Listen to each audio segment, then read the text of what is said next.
Attention please, let's pray together. Start.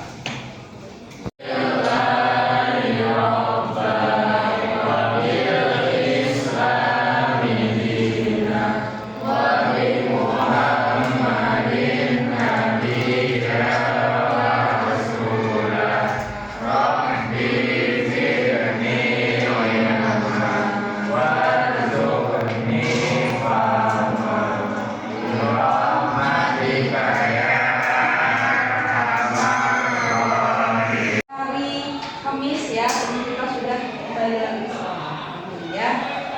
Oke, hari ini sebelum kita mulai belajar ya, coba tempat duduk masing-masing, terutama coba cek di kolong meja dulu ya. Kita kan pengen suasana belajar ini, coba dicek dulu kalau ada sampah apapun itu ya, baik tisu bekas, plastik gorengan mungkin ya, silakan diambil, kemudian segera dibuang ke tempat sampah. Ayo semuanya dicek ya. Angel, Anissa Muda, Akila, Karisa, Citra, Devin, Amri, Faiz, Najib, Afifah, Fauzan, Helena, Hermawan, Hanif, Baik Haki, Kinan, Sabrina, Sahrumi. Berarti ada 4 orang yang nggak masuk ya. Ini semuanya sakit loh ya. Sebelum kita mulai pembelajaran, kita luangkan waktu sejenak ya untuk mendoakan teman-teman yang sedang sakit supaya diberikan kesehatan dan kesembuhan ya, supaya mereka berempat tadi ya bisa segera kembali ke sekolah belajar bersama kalian lagi ya. Oke, untuk mendoakan teman kita bacakan surah Al-Fatihah ya. Bismillahirrahmanirrahim. Al-Fatihah.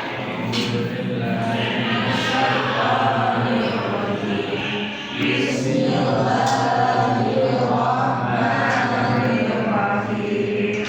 Alhamdulillahi rabbil alamin.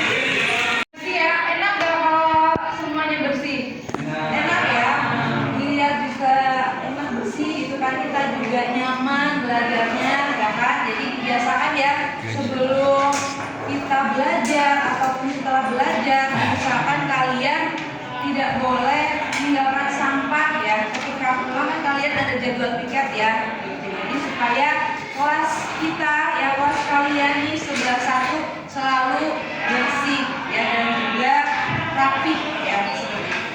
Oke, hari ini kita akan melanjutkan materi kita tentang APBD ya. Di pertemuan sebelumnya yang kemarin kita sudah belajar tentang apa itu APBN ya. Nah, hari ini kita melanjutkan untuk membahas APBD.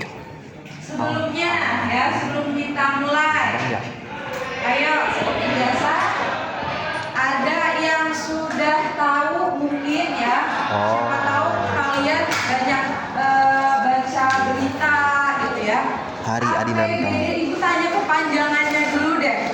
Ya, APBD itu kan singkatan ya. Kepanjangannya apa APBD?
komunikasi.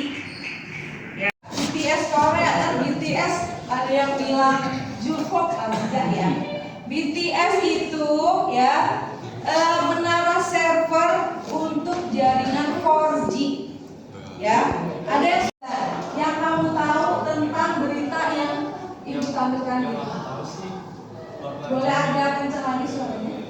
Yang aku tahu sih ini Bapak Joni G Plate ini korupsi proyek BTS, dia itu dijadiin tersangka terus ditangani penjara tahanan karena itu 24 hari.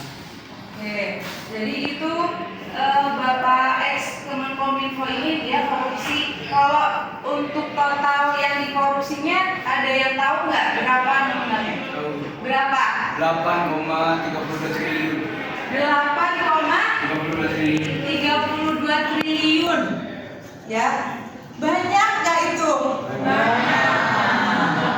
Ya, itu uang siapa? Negara. Uang negara. Uang negara dari mana? Dari kita ya, dari rakyat. Ya, utamanya adalah rakyat yang membayar pajak. Ya, seperti itu. Jadi bagus ya, kalian cukup mengikuti, artinya kalian peduli ya dengan pemerintahan di negara. Nah, sekarang kira-kira ya logika kita mungkin seperti ini ya.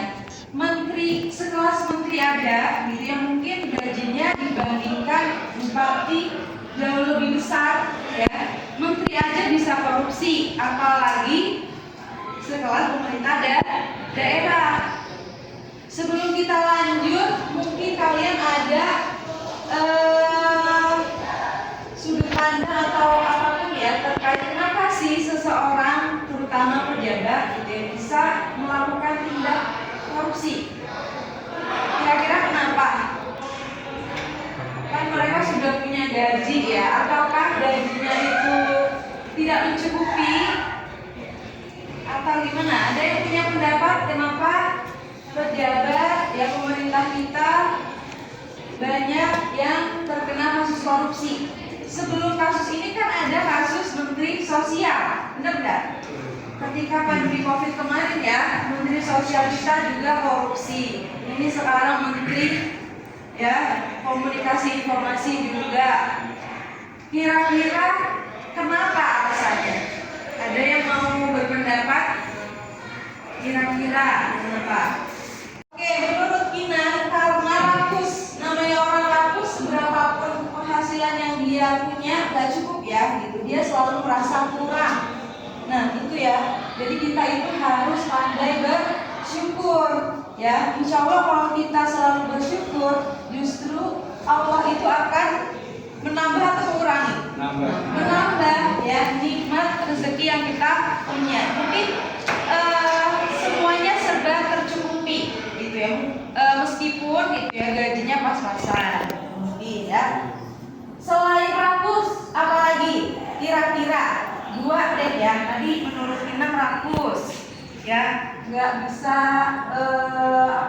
bersyukur ya, nggak pandai bersyukur. Kenapa Hauzan? Pola hidup kayak misalkan barang-barang mewahnya keperluannya pola ketinggian. Oke, pola hidupnya berarti lifestyle-nya ya, gaya hidupnya itu mewah gitu.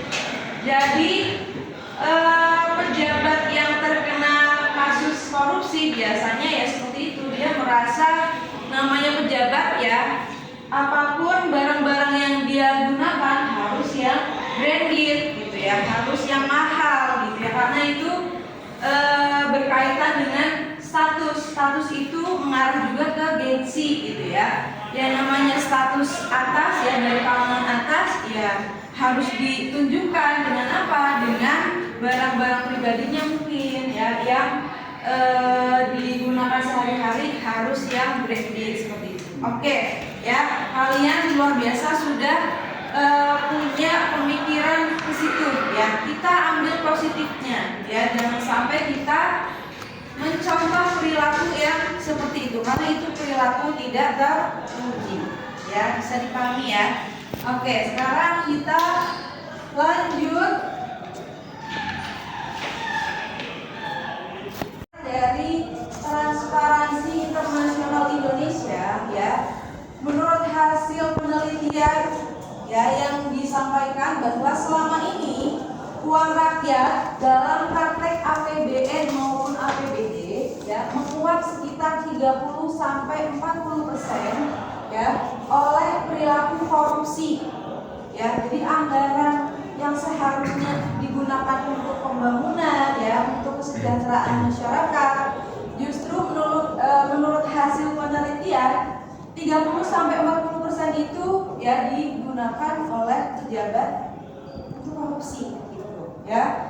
Dan modus korupsi yang paling banyak itu sebesar 70%-nya itu digunakan sebagai pengadaan barang dan jasa.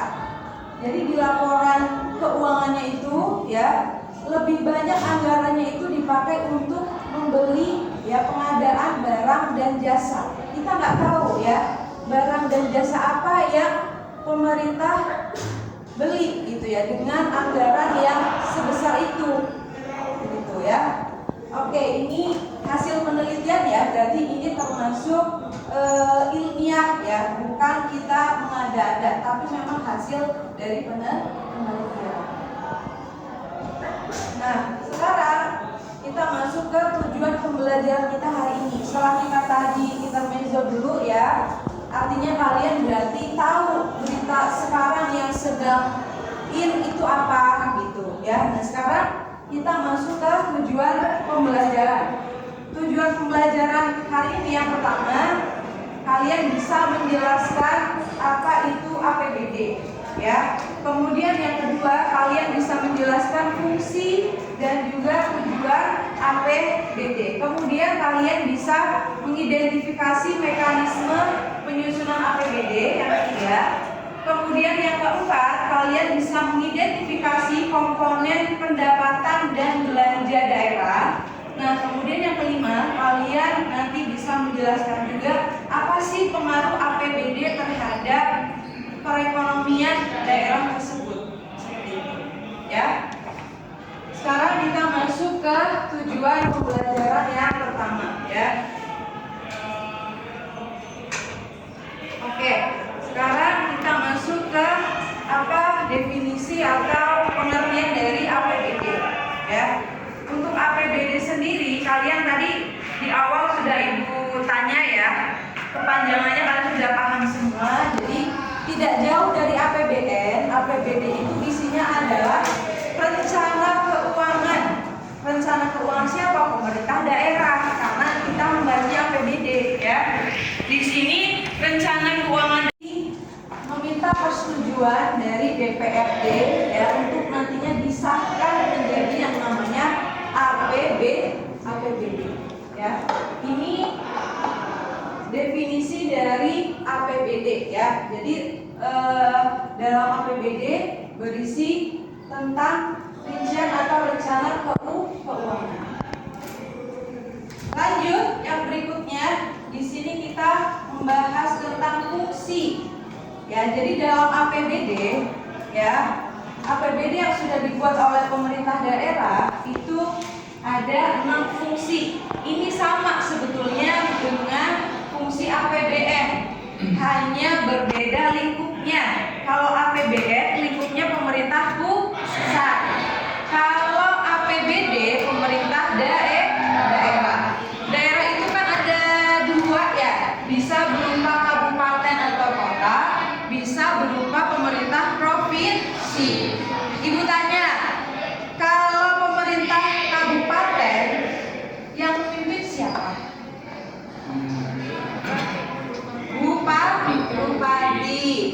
Bupati Bogor namanya siapa?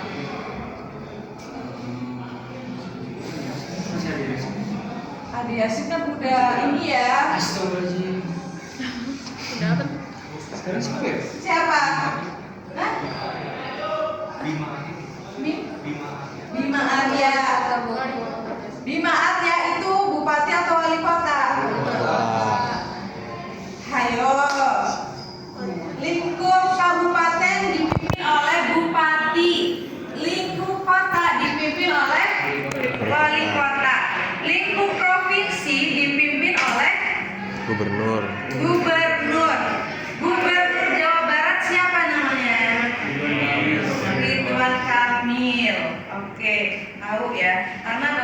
Ridwan Kamil itu cukup ini ya, di sosial media itu aktif gitu ya. Jadi mungkin kaum milenial seperti kalian itu ya lebih mengenal sosok dia gitu ya. Oke, nah di sini ada 6 fungsi ya. Diingat-ingat kembali sebelumnya sudah pernah Ibu jelaskan di APBN ya. Ada fungsi otorisasi, fungsi perencanaan, fungsi pengawasan ya, fungsi alokasi, distribusi dan stabilisasi. Di antara 6 fungsi ini sebetulnya yang mungkin cukup dekat dengan kita adalah fungsi pengawasan. Kenapa? Karena kita sebagai masyarakat harus ikut mengawasi ya uang yang dikelola, uang rakyat ya, yang dikelola oleh pemerintah itu bagaimana ya penggunaannya. Nah di sini kita ikut berperan dalam fungsi pengawasan. Sesuai enggak gitu ya dengan anggaran yang sudah dibuat gitu ya.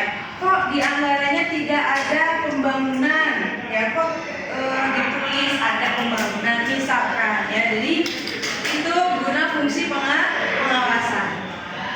Paham ya? Paham. Lanjut berikutnya di sini kita langsung masuk. Oke. Jadi untuk tujuan yang pertama tadi sudah disampaikan, untuk tujuan APBD ya, untuk meningkatkan pencapaian tujuan fiskal. Kemudian yang kedua, meningkatkan koordinasi tiap bagian ya yang berada di lingkungan pemerintah daerah. Jadi dalam suatu daerah itu kan sebetulnya banyak sekali seperti misalkan dinas pendidikan, ya dinas kesehatan, ya bagian-bagian yang ada dalam satu daerah itu supaya bisa berkoordinasi dengan baik ya. Ada dana yang harus dibutuhkan ya, diantaranya tertuang dalam APBD setempat seperti itu. Kemudian yang ketiga, menciptakan efisiensi terhadap penyediaan barang dan jasa ya. Di sini tujuannya menciptakan efisiensi ya, bukan untuk pemborosan ya, anggaran untuk penyediaan barang dan jasa ya. Jadi ya harus seperlunya gitu ya. Kalau kalian mungkin lihat berita juga ya di pemerintahan di daerah Sumatera sana ada ya penyediaan mobil dinas, mobil listrik gitu ya. Padahal mobil yang sebelumnya masih bagus, masih layak gitu. Kenapa harus dibelikan mobil listrik ya? Hampir semua pejabat daerahnya seperti itu ya. Itu kan bukannya menciptakan efisiensi, malah pemborosan anggaran ya kalau seperti itu gitu. Terus yang berikutnya, menciptakan prioritas belanja pemerintah daerah. Jadi setiap daerah itu punya prioritas pembangunan masing-masing ya. Misalkan di Bogor, Cibinong ya, tepatnya misalkan di Kabupaten Bogor di Cibinong, prioritas pembangunannya apa sih di Cibinong itu ya? Ingin membangun Kabupaten Bogor yang seperti apa gitu ya. Kalian mungkin tahu ya bentuk fisik dari pembangunan yang ada itu apa aja ya di tahun sekarang seperti itu ya. Nanti kita arahnya adalah ke situ. Nah ini untuk tujuan ya, insya Allah kalian dapat memahami dengan baik. Kemudian kita sekarang lanjut ke mekanisme penyusunan APBD ya. Setelah tadi kita tahu apa fungsi APBD, tujuan ya, tujuan APBD itu untuk apa saja. Nah sekarang kita masuk ke mekanisme penyusunan APBD itu ya, sistematikanya ketika dirancang itu seperti apa ya. Jadi yang bertugas untuk menyusun APBD yaitu adalah pemerintah daerah ya. Dalam hal ini kalau misalkan kita berbicara Kabupaten Bogor, berarti ya Bupati Bogornya gitu ya. Pemerintah daerah menyusun yang namanya RAPBD ya. R-nya adalah rancangan ya. Sebelum disahkan menjadi APBD ya, pemerintah daerah atau bupati itu menyusun dulu rancangan gitu ya. Kira-kira nanti rancangan yang dibuat ya untuk periode tahun berikutnya disepakati atau tidak gitu ya. RAPBD yang sudah dibuat kemudian diusulkan kepada DPRD. Apa itu DPRD?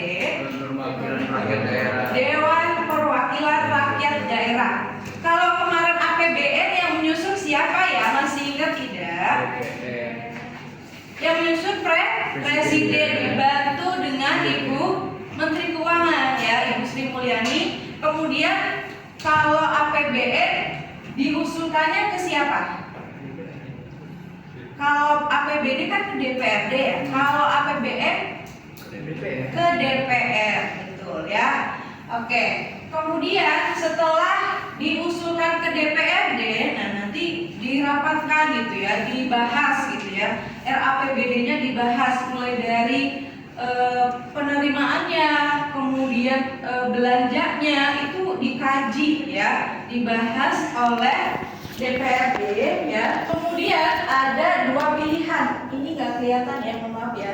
Jadi ini ada dua pilihan ya. Ada kalau misalkan DPRD itu menyetujui ya, berarti RAPBD yang sudah disusun oleh pemerintah daerah dituangkan atau disahkan menjadi APBD yang nantinya dirumuskan dalam bentuk peraturan daerah gitu ya. Kalau disetujui, oh iya misalkan DPRD menyetujui RAPBD yang sudah disusun, berarti nanti digunakan sebagai APBD pada tahun berikutnya. Jadi kalau pemerintah itu menyusun APBD itu di tahun sebelumnya ya, misalkan sekarang tahun 2023. Berarti anggaran 2023 ini sudah dirancang pada tahun 2022 seperti itu ya. Jadi nanti kalau di 2022 itu disahkan APBD-nya, berarti nanti di 2023 itu ditetapkan sebagai APBD. Nah, di sini ada dua lingkup daerah ya. Kalau APBD-nya itu yang membuat adalah pemerintah kabupaten atau kota, nanti harus disampaikan kepada gubernur ya, karena kan satu tingkat di atasnya bupati kan gubernur ya. Kemudian jika yang menyusun APBD ini itu adalah gubernur lingkup pemerintah provinsi, berarti harus disampaikan kepada presiden melalui siapa? Melalui Mendagri atau Menteri Dalam Negeri. Paham? Paham. Ada yang mau ditanyakan dulu untuk mekanisme penyusunan? Jelas ya? Oke, kalau jelas kita lanjut ke materi yang berikutnya. Materi yang berikutnya ini berisi tentang komponen pendapatan dan belanja. Ya, ini Ibu ada satu contoh ya. Ini hasil tugas teman kalian juga ya, kebetulan kemarin mengirimkan. Ini contoh APBD ya, pemerintah Kota Banjarmasin ya, tahun anggarannya tahun 2020 ya. Jadi dalam APBD itu ya, isinya adalah yang pertama apa? Paling atas pendapatan ya. Komponen APBD yang pertama itu isinya adalah pendapatan. Kita lihat pendapatan Kota Banjarmasin tadi ya. Kota Banjarmasin total ada berapa ini di bawah? Kelihatan nggak? Satu berapa ini ya, yo? 1 triliun ya. Jadi jumlah pendapatan daerah di sini tadi Kota Banjarmasin adalah 1 triliun sekian ya, 731 miliar sekian. Kemudian jumlah pendapatan ini diperoleh dari mana saja? Kalian bisa lihat di sini ya, dari pendapatan asli daerah atau disingkat PAD ya, pendapatan asli daerah. Kalian bisa lihat totalnya sekian ya, 367 berapa ini? Miliar. Kemudian ini untuk perinciannya ya, pendapatan asli daerah sekian, perinciannya adalah ini dari hasil pajak daerah, dari hasil retribusi daerah ya, dan lain-lain. Kemudian sumber pendapatan yang kedua ada dari dana perimbangan. Nah, kalian harus bisa membedakan antara DAU dan juga DAK. DAU kepanjangannya apa itu di depan? Dana alokasi umum. Dana alokasi umum. DAK? Dana alokasi khusus. Dana alokasi khusus. Bedanya apa? Bedanya adalah kalau itu hampir semua daerah itu menerima dari pemerintah pusat. Jadi simpelnya adalah setiap daerah punya jatah masing-masing. Ya, jadi pembagian jatah ya setiap daerah gitu. Karena itu bersifat umum ya. Memang pemerintah pusat yang menganggarkan untuk setiap daerah yang ada di wilayah Indonesia. Sedangkan kalau untuk dana alokasi khusus, namanya juga khusus ya, berarti spesial ya, special for someone ya, spesial. Jadi nggak semua daerah itu dapat gitu ya, nggak semua daerah itu dapat, hanya daerah tertentu. Nah di sini contoh tadi kota Banjarmasin ternyata dia juga dapat anggaran dana alokasi khusus. Ada nggak Bu daerah yang nggak punya, yang nggak dapat DAK? Ada.